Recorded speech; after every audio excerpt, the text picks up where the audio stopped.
Welcome to The Master Plan, a property podcast. I'm Rebecca Shackleton from Polka Dot Property. And I'm Nikita Jenkin from Scouted Recruitment. Nikita and I have come together to do this podcast with a goal of unpicking the complexities and the nuances of the property industry. We want to do that by interviewing guests who will offer insights on the industry and their career journeys. We're really excited to have you on this journey with us, and we're going to have a lot of fun along the way. We're thrilled to have two key members of the local residential team with us today, Megan, Head of Marketing and Communications, and Cara, Development Manager. Megan has over 13 years' experience in the property development industry.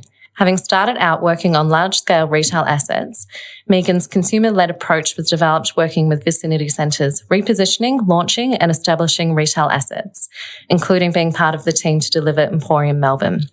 Prior to joining Local, Megan was leading teams within property-focused creative communication agencies across boutique and large-scale apartments projects, master plan communities, commercial and mixed-use precincts. Joining Meg today is Cara, a seasoned property professional with over 8 years' experience in the development industry across South Australia and Victoria. Cara holds a Bachelor's in Construction Management and Economics from UniSA. Currently a development manager at Local, where she has been for the last 18 months, Cara previously contributed significantly to Charter Hall's project portfolio, overseeing the delivery of key developments in Melbourne CBD. Cara hails from Adelaide, where her previous role at Commercial and General progressed from a contract administrator into a pivotal in-house project management role. Cara's diverse experience and track record in the property sector define her as a dynamic and accomplished industry leader. Good morning. Welcome to the last episode of the Master Plan for 2023. And as the intro said, we're really excited to have Cara and Megan from Local with us this morning. Good morning, guys. Morning, Nikita. Good morning. Good morning. Thanks so much for having us. So we thought it would be a really nice place to start to talk about some of the highlights for 2023. Who wants to start? Well, do you want some personal or some professional? A bit of both? I'd like a bit of both. Okay. Column A, column B. Column A, professionally for me, I think this podcast has been really exciting.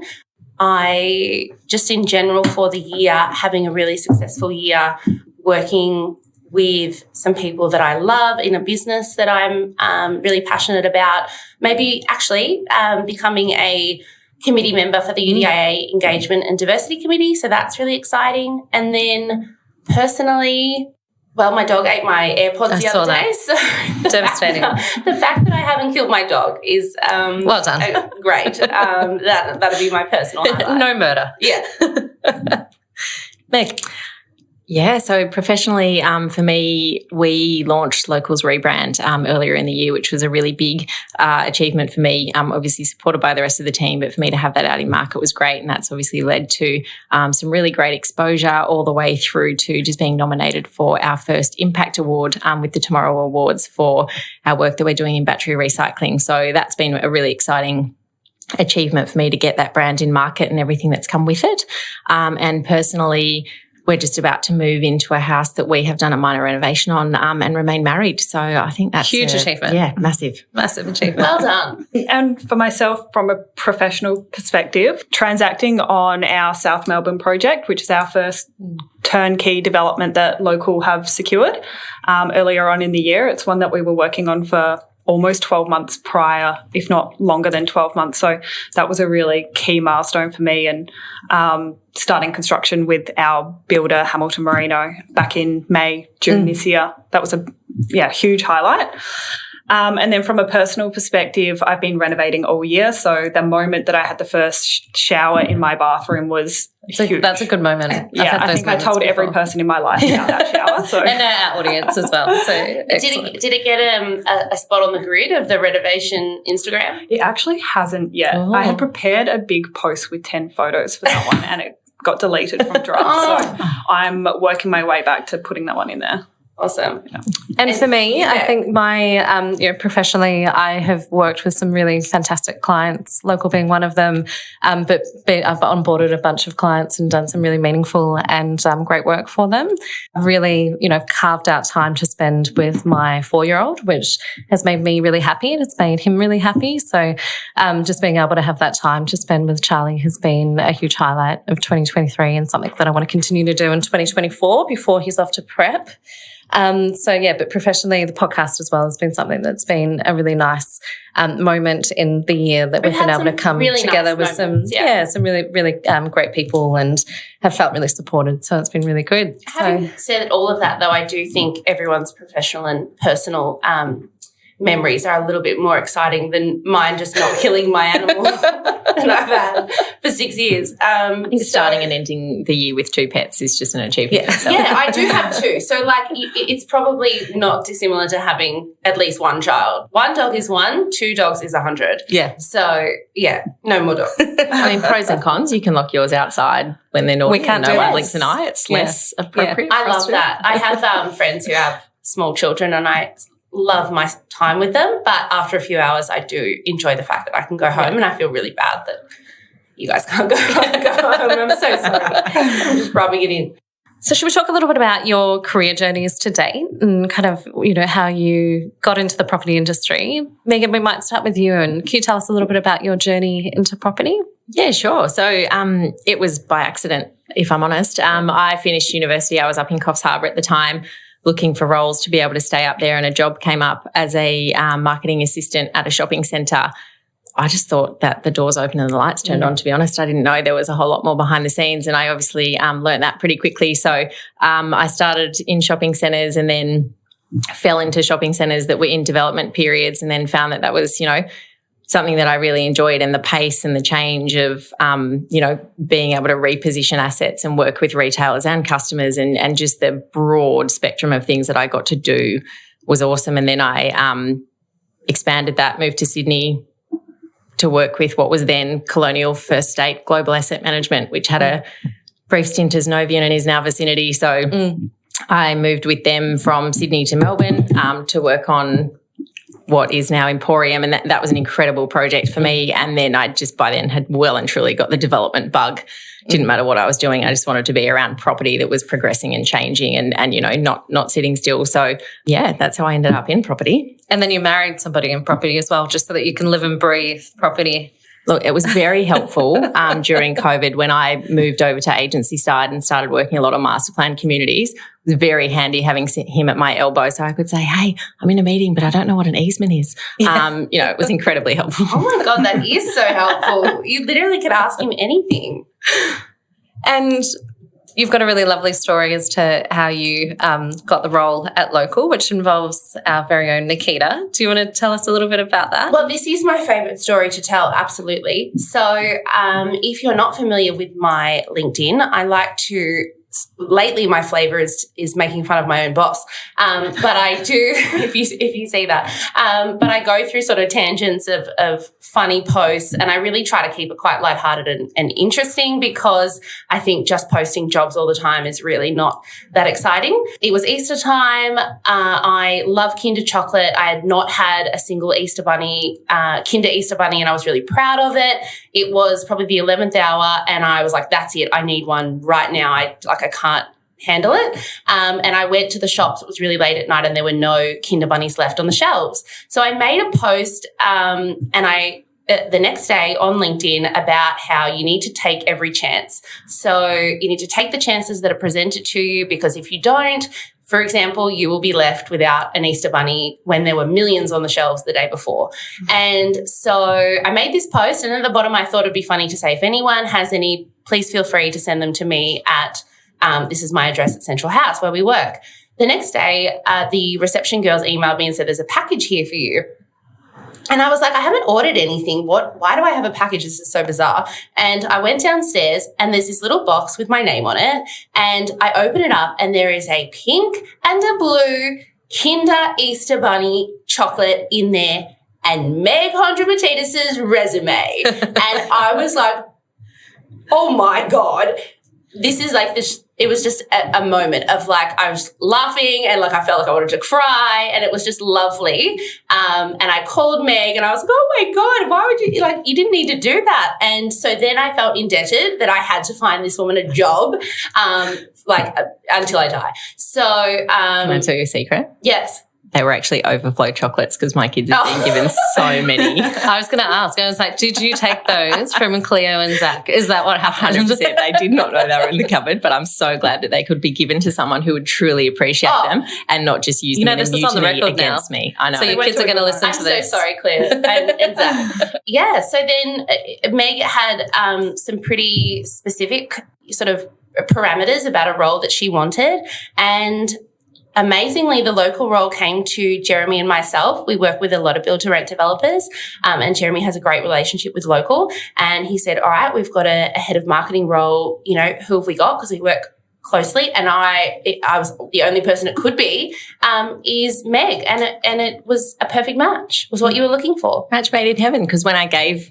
Nikita that list of parameters, she was like, this is all really cute, but that job doesn't exist. And I said, yeah, but to be fair, you asked me what I wanted. That's what I wanted. Yeah. I didn't say it existed. Yeah. It was amazing. It was really everything she wanted, the boxes were ticked. So incredible. It was great. Happy story. Great story. Yeah. And Cara, what about you? How did you end up in the world of property and development? I've been obsessed with property from a very young age. So I grew up in a family of real estate professionals and property developers. So it's something I always knew I wanted.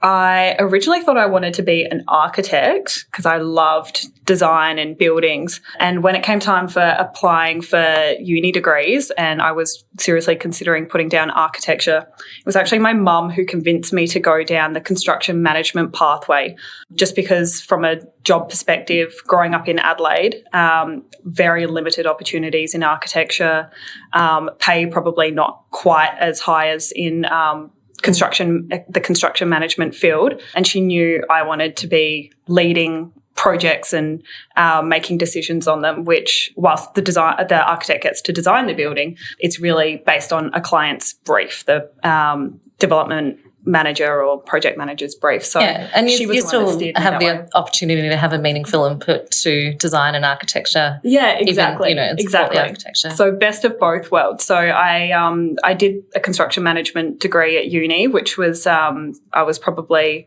one of 6 females out of a couple of hundred males at the time, and a lot of them I think ended up becoming construction managers or project managers, contract administrators, very building heavy careers. And I sort of followed down the pathway of more client-side project management, development management, which I'm really happy with now. And Cara, so you went from Charter Hall to local. Yep.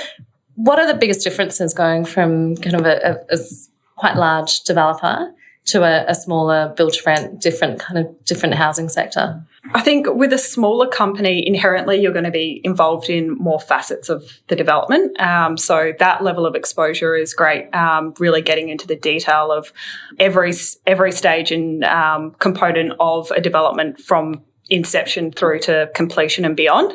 Large institutional companies like Charter Hall are amazing for the network and that sort of exposure. It was a very valuable time I think I had there.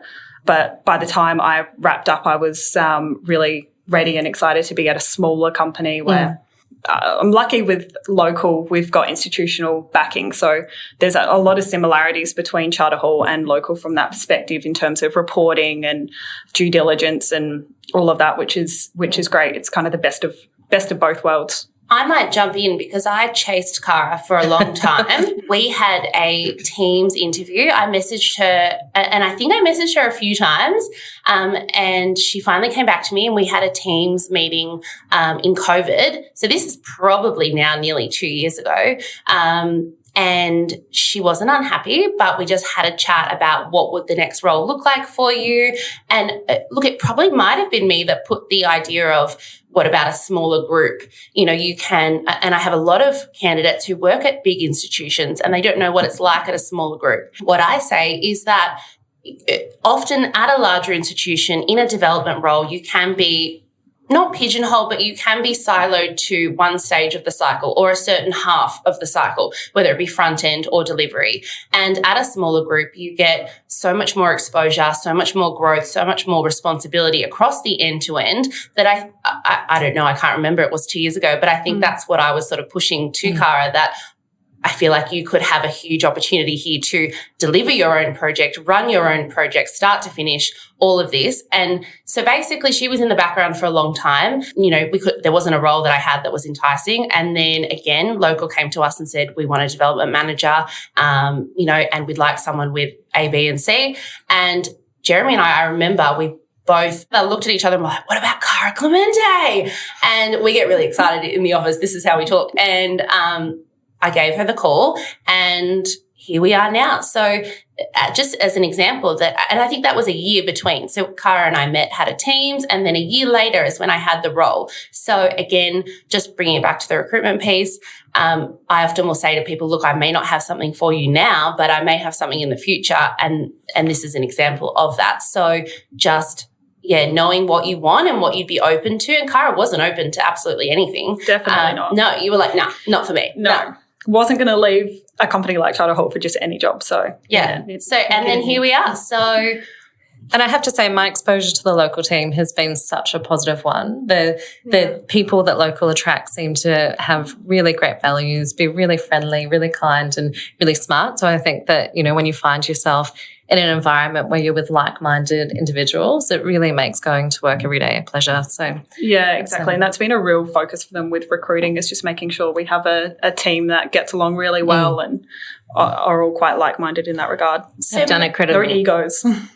Yeah, I was just going to say they've done an incredible job of compiling a bunch of really talented, experienced people that haven't come with the chip on their shoulder or the ego that sometimes you find people wanting to, come into those higher level roles and assert some form of dominance. Like it really is everyone coming in because there's just that shared vision, which is an incredible vibe to be part of. So Meg, similar to Cara, you made a transition from agency to private. Can you sort of talk us through your thoughts around that transition in marketing? Because a lot of marketing candidates come from agency and move to developer side. Yeah, sure. So I guess probably taking it back a step, I actually did the jump that not a lot of people do and went from private to agency. Because that's right, because often once you start in one sector, you kind of sort of, or one stream, you sort of stick there. And I actually got turned down from a lot of agencies when I was looking to move out of the shopping centre game into the agency game. And the reason I wanted to move was to have that 360 view, because I figured if I had experience on client side and agency side, I got to choose my side of the fence and I'd be better at either, wherever I ended up having sort of that full view. But getting into agency was really difficult because if you don't do it as a junior or a coordinator, they sort of go, oh, you won't be able to handle the pace. You can't flit from one thing to the other. Like you just won't be. And it's very rare. Dynamic. Not many people in a PMM role at a developer will come to me and say, can you put me in an agency? It's not a common transition. Yeah, and I think where I was lucky was that I got to stay in property. So I went from the shopping centres to Savvy Communications, who had an incredible property portfolio that worked for me because I got to go in and I got to work on residential property, mixed use with that element of retail where I could still sort of flex what I knew as well as learning the other sort of facets of that. And then sort of throughout COVID, moved from there to Cassette where I got a lot more exposure to things like industrial master plan communities and those sorts of categories as well. So for me, the jump back into private was really just wanting to be able to take that next step of really owning one brand and strategy and getting that into market. So agency is incredible for exposure and no day's ever the same, and you get to do so many different things from getting involved in production of photo shoots, web development, design and building, so much customer experience work as well as, just overall brand strategy. But then going back and what I was really craving was being able to sort of run that one thing from start to finish and have visibility and influence over the entire outcome. Because at the end of the day, being as part of an agency, you can put your best foot forward. But if the client decides that there's a different direction that they want to take and maybe, that's at odds with the recommendation or your sort of approach for how you've developed the brand, that's their call.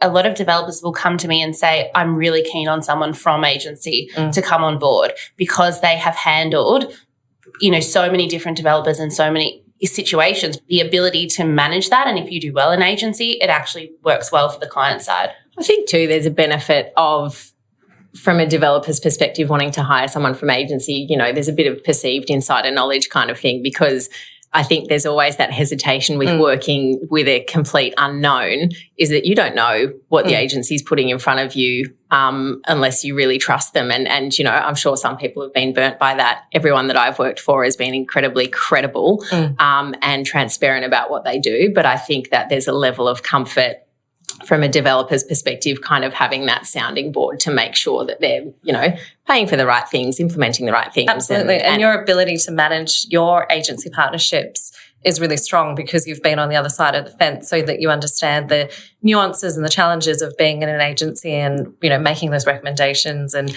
being able to support the implementation of those, which a lot of people that haven't worked agency side probably don't have. And I think, when you think about project marketing, property marketing, it's very much a project management skill set that you need, and working in an agency, really, you get that in spades. But you taught me half of that when you were my client. Everybody who comes on here has worked with Meg in some form or capacity, or worked at Stockland. I obviously need to go and work there. Well, I can get you in there. Let me know. I actually have tried. I know people. I've tried to get there many times. So let's maybe switch and talk a little bit about the actual build-to-rent sector, because local is, a developer who is making waves, and it's a booming sector. We talk about it all the time. A lot of developers are trying to get into it. For those who maybe don't know what build-to-rent is, or just have a basic understanding, Meg, can you describe the unique sort of characteristics of that sector? Yeah, sure. So I guess the most unique characteristic around build-to-rent is that the idea is complete ownership post-construction. So for a landlord to be able to build and continually operate a product that is exclusively for renters is the unique proposition there. So the idea is that rental security comes to the fore. So something that we've seen as part of the whole living crisis, but the rental crisis, is people really being taken advantage of as renters, whether it's people selling houses from under them, raising rents at astronomical rates that people just can't afford. Part of what build to rent will do is actually provide security in that. So it's security of tenure and security of price. And that is done because the developer themselves are the rental agency, essentially. Correct. So you don't go to an LJ Hooker or your estate agent, your developer. So, for example, local is the leasing business as well. Correct. And the beauty about build to rent, as every sort of property category, is there's nuances within the way that we will do it. At local is that we will have internal leasing agents, an internal resident services team who are on site with the maintenance team. So that service element we get to control. So we get to have our brand, our attitudes, our approach flowing through every facet of our business. It's really like living in a beautiful hotel. Is it? To a point, some build-to-rent operators are absolutely positioned as hotels because there is really luxury amenities. There's the apartments incredibly high-end, as is the service offering. For local, we'll be really targeting that middle market of renters, of people. So definitely there's an increased service element. There's great amenities that people have access to, but it won't be that really premium end of build-to-rent that some operators have definitely cornered. But you don't necessarily need that. I just, as a renter at the moment, I've looked in some build-to-rent apartments. I've been looking at them, and for some, the price, I just can't justify it regardless of the amenity. I can't justify basically double my rent now for what they are offering. So I think there's definitely a huge spectrum of build-to-rent coming to market, and I think operators such as Local and Assemble are operating at that more accessible end of the market, whereas a lot of the other build-to-rent developers are really pitching at and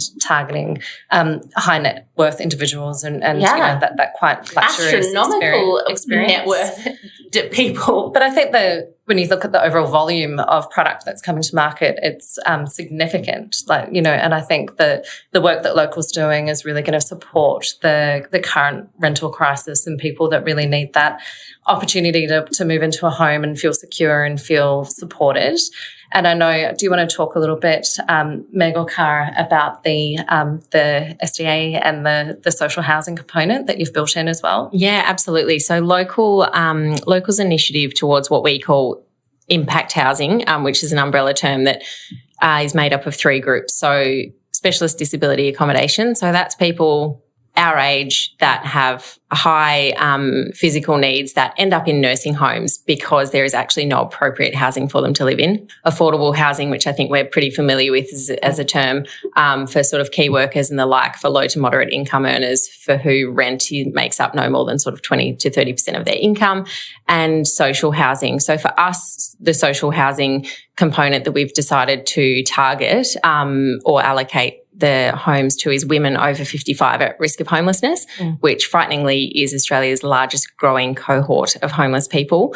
So they're the 3 groups that make up impact housing. And at Local, every development has at least 10% of the project dedicated to those homes. So we have partnerships with women's property initiatives that will, for Kensington and South Melbourne, work with us to provide those homes to the social and affordable cohorts, and Home in Place, who are our partner for NDIS housing. For us, it's really important to be able to make sure that people that don't have appropriate homes to live in feel at home and comfortable and have a place at Local. And there's a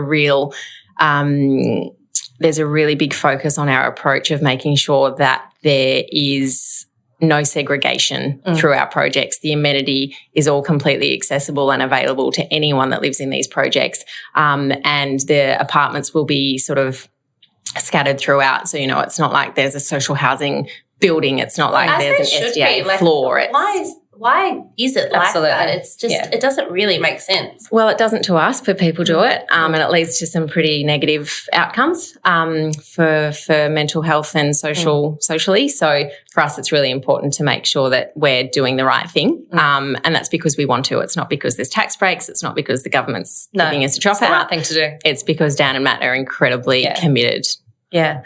I want to ask Cara, as someone who has worked in development on build to sell, essentially, whether it be residential or commercial, but the traditional type of development, what do you think the biggest difference is as someone working behind the scenes on this project between those sort of traditional development assets and then working on a build to rent asset? I mean, I think the biggest difference between build to rent and build to sell residential buildings would be that longevity lens that we have throughout the design process. So we are going to be owning and operating these buildings for a long period of time. So we don't want to make any shortcuts just to make a quick sale and keep that bottom line down. It's all about being able to operate long term, not have to replace things after just a couple of years because of wear and tear. So that's an important element for us when designing. It's also just making sure we have adequate amenity. So build to rent probably has quite a bit more communal amenity for our residents. So even with targeting that middle market, we've got swimming pools and gyms and wellness areas, private dining rooms and cinemas and things like co-working. So, it's about that non-core amenity. So say that you want to work from home a couple of days a week, you don't actually have to pay for an extra bedroom to turn into an office. A lot of the apartments have study nooks and things like that in them anyway, but things like co-working really facilitate people either being able to save time on their commute and money on not having to sort of rent that extra room to set up as a home office. Cara, do you think there's a difference being the development manager, waking up in the morning and having maybe more of a fulfillment, more of a purpose, that you're not just going to work to develop a sort of faceless, tower of offices? You've got an end user in mind. I assume it's a nicer feeling to go to work every day. The impact housing component of our developments that Meg was talking about just before, that gives you a real sense of purpose, I think, with what we do. I think one of the really beautiful things about build to rent and the sector is that the onus is really on the developer to deliver a high quality product, because you're going to be in touch with your residents and you're going to be facing your residents for the long term. So, so having that requirement to build quality, to pick really good materials, to really build a space that people enjoy living in. Well, we're maintaining them, right? Like there's so many different angles that we need to approach this from. We're keeping them and maintaining them, so we're building them well from the start so that they last and so that they're, the best product that they can be. We're really trying to, in build to rent, as a category, community is a big part of that. Obviously, you can't jam a bunch of people in an apartment development and say, you are now a community. It's about providing opportunities for people to create those moments of contact. And for us, it's about providing spaces and opportunities for people to find those like-minded individuals or families that are within the projects to really sort of form their own idea of what community means to them. And we just get to be the platform for that. Yeah, and that happens organically, but you need to provide the spaces and the opportunity for people to connect. And, that's certainly what I've seen through apartment projects in a similar vein, that if you provide the spaces and if you provide the opportunity, then people will definitely come together. And I think that shared experience of moving into a new building particularly is a really exciting one for people, and that brings people together. And then from that, you really see that those relationships start to develop, and that's how you can create a really well-connected and really lovely community to be a part of. And it's the modern Australian neighbourhood, right? Like it's not that everyone has a huge front yard and kids are running barefoot up the street. Like we're building in a ring suburban areas where we need to have a rethink about what that makeup looks like. And I know that you haven't gone to market in terms of your lease up campaign yet, because that's obviously something that you do closer to when the building is completed, which is a huge difference between build to sell and build to rent, and one that we're all still trying to get our heads around. Do you think that the market in general knows that these opportunities are coming and that there's a huge quantum of build to rent coming to market, and, they will have different options and different opportunities, and they don't need to put up with the horrendous treatment that they've been getting? When I think about it, we all know this because we work in property, but if my normal friendship group that have just non-property jobs, if I said BTR or build to rent, they'd be like, what? Yeah. Look, I can tell you based on the research that the awareness of build to rent is incredibly low. Yeah. We've got a big job to do as a category, and it's not on any one of us to, take the reins and go, right, we're going to educate the Australian rental market on what build to rent is. It's going to happen. Well, even just the name build to rent is not very customer facing. It's very much a development term. It's not at all, and that's not the angle we'll be taking. And then you throw in multifamily and all of these other terms that are just... Yes, someone said the other day single family, multifamily, and I had to be like, Jeremy, what does that mean? And essentially, single family is just a house. It doesn't mean that you're moving in with Jeremy's family, because that's what it sort of sounds like. He's got 2 kids now. I'm good. I'm fine. Auntie Nikita. But it is confusing, and I think too, being a country that's following progressed markets like the US and the UK, we can't help but pick up the hangovers of their terminology, right? So because that's how things get applied at the start, and we really will find our feet and how we refer to things, and from a customer-facing perspective, we will define what that sounds like. But no, we won't be going out calling it build to rent. Property in general, though, the amount of what do they called? Acronyms. And Beck has to say, just tell me what they mean half the time because there's just so many. But it just blew my mind that we're using this new kind of terminology when we have the existing terminology. So single family is house and land. Like, it just is bizarre. See, I wouldn't have even put that together. Well, that's what obviously multifamily. This is on our to-do list for 2024 for the Master Plan podcast, is to create the list of acronyms. Can you make it a jingle? Yeah, we can make it a jingle. Oh my God, we can make it a jingle. Yes. That's how I'll retain it better if it's a jingle. I just want to pivot a little bit and talk about leadership and property, and in particular, being a woman in property. We talk about this quite often on the show, and I think it's a really important point when we've got 4 women in here that have really done extraordinary things in their career. And Meg, I know you've got 2 small children. Cara, you've just gone through a massive renovation. How do you balance it all, and what do you think some of the ongoing challenges are about being a woman in property? I think from my perspective, I'm coming at it from a little bit of a different angle because, yes, I'm a woman in property, but I'm in a female-dominated work stream. Yes, I was just thinking that. So 80% of my bosses have been female, and I have had some incredible leaders in that space. I think also being in a female-dominated work stream being marketing, which, let's be honest, there's more than once that I've been referred to as the fluff and glitter department in a meeting. Get our crayons out. You are the heart and soul. So it's, you know, it's not only... But it's that kind of unconscious bias that we do deal with, and, you know, the jokes and the, you know, did you bring your crayons, kind of that you know, and that's what we have to overcome. And it's, you know, it's hard because, yes, you're the upbeat, you're the creative side, you're the ones that are visually representing the brands. So there is an element of creativity to that, obviously, but there's also, being marketing, sometimes it's the first thing to go because it can be seen as a non-essential item. So for a department that has to justify every dollar being deployed, it's incredibly important to be taken seriously. So to play into those stereotypes, which you see some people doing, isn't helpful for us. So I think that, I don't know if males in the industry have changed, or I've just learnt a lot in regards to how to manage people effectively and how to manage the outcomes that I need effectively. And the experience that I've got in my role probably commands more respect in different conversations than a female going into marketing in property straight out of uni. 10 years ago. But I'm really hoping that it continues to get better because it has definitely gotten better with workplace appropriate and behaviour. it's a conversation now, isn't it? So it's something that we can talk about confidently. About this every episode. Yeah, we do. And Cara, I'm particularly interested in your insight here, being in the development side, which, you know, as Meg rightly pointed out, as marketers in property, you know, we are surrounded by really fantastic females.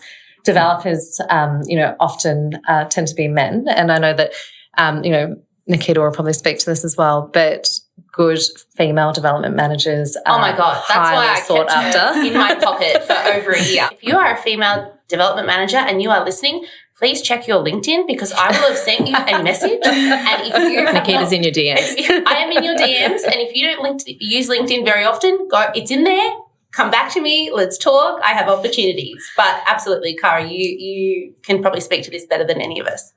No, I think historically development has very much been male dominated, but I've been lucky enough to be to have worked with some really amazing female leaders at all companies that I've worked at. In Adelaide, I had an incredible project director who, when I first started working with her on a large private hospital development, I remember walking into the room of our first project meeting and sitting around the table, it was just all men, and she and I were the only females walking into the room, and I was quite confronted by that. I knew it was going to be a male-heavy industry, but that was a little bit daunting as, you know, a young starter. But I have felt supported by both female and male leaders that I've worked with at, you know, all three companies across the last 8 or so years. And seeing some really brilliant female leaders shine and be a really good example for me and really great role models. Cara and Meg, this question is for both of you, but what do you think is the most rewarding aspect of the work that you do? For me, it's working in large project teams, and starting out with a vision for a building and then seeing it slowly come to life in front of your eyes. And then at the end of it all, seeing people actually occupy the space, use it, enjoy it. That's probably the most rewarding part for me.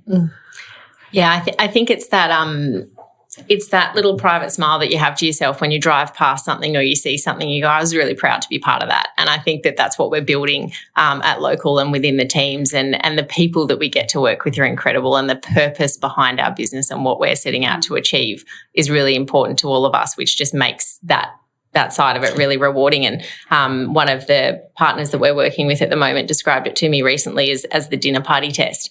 They said, we just don't want to be working with anyone that we wouldn't be proud to sit down at a dinner party and someone go, oh, what are you working on at the moment? They're like, oh, this incredibly exciting client called Local, or, you know, this great project. And that for me. Well, that's me at my dinner parties. I've got a role with this company. I'm really excited about it. Me at the moment, everything we're doing is ticking the dinner party test, which just makes me feel really fulfilled. Yeah, me too. I get excited when I go over the Balti and I see the Local local signage on the right as I'm coming over as one of my clients, and because you are doing some extraordinary things. And I think it's, that moment where you feel really proud of the contribution that you've had to a really good outcome. Thank you. We're really proud of it. Yeah. If you could change one thing about the property industry, what would it be? I think more women supporting women. Kind of on what we were saying before, there's still quite a bit of competition between different females or between females in the industry, just because to get to the top is such a rare, or it's more rare for a female than a male. Not as many females in the leadership roles. I think for me, it's probably having more influence over accessibility for homes for people. And I think the industry as a whole really needs to understand that there's a housing crisis and that it's our responsibility as a sector to work on products and pricing and opportunities for people to, to have a really lovely home and to age in place, particularly as you were saying before, Megs, the cohort of homelessness is women over 55, which is a terrifying statistic. And I think that as an industry, we've got a real, we need to be better at, providing good quality, well-priced product to market. I think you're right. And I think it comes down to, just taking responsibility, and it's the quality and it's the supply, and it's working together to build it all up rather than working against each other. Like there's just, there's always going to be positive competitive friction, but sometimes it just feels like it's an industry where people are getting cut down. Yeah, and the feasibility, which is obviously a really critical part of a project, and commercial outcomes need to be where they are for, our investors. And, there's some really key reasons why things are done the way that they're done and projects are priced the way that they're priced.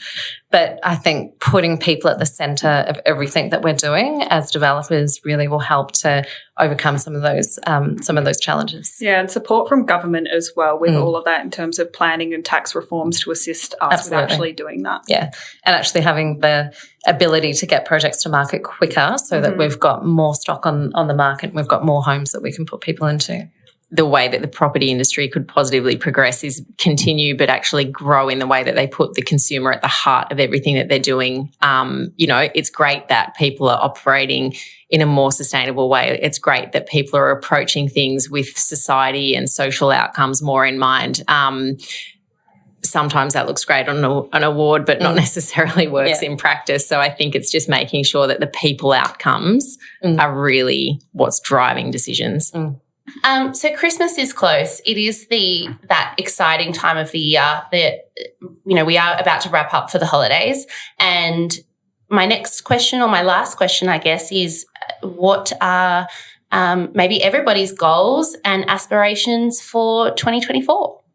My 2024 is a really exciting one for Polka Dot Property. We've got a lot of new clients coming on board, and we've got some really great projects that we are going to be involved with. So some really exciting and interesting work on the horizon. So very much looking forward to that.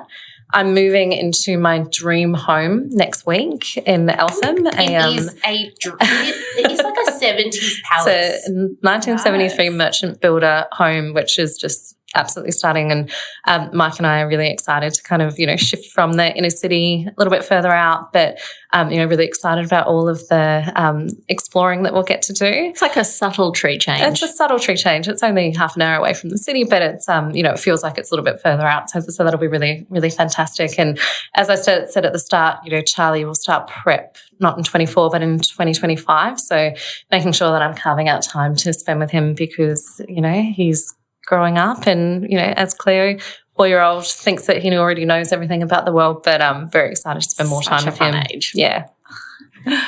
For me, 2024 is going to be all about not renovating. So I'm very that is what you do for your job. You do that for your job, and then you go home and you'll get itchy feet and you'll want to do it again. It's different when you're blowing plaster dust out of your own nose, though, versus watching someone else build a building. Very different. I mean, the guys have seen me come to work every Monday with paint in my hair, dust God knows where. So it's going to be lovely start to 2024. So relaxation for 2024. No, I think it's going to be a huge year from a work perspective. We've got 3 developments underway, one which will be reaching completion. So I think we're all just going to be really busy knuckling down, making sure we can deliver those as best we can.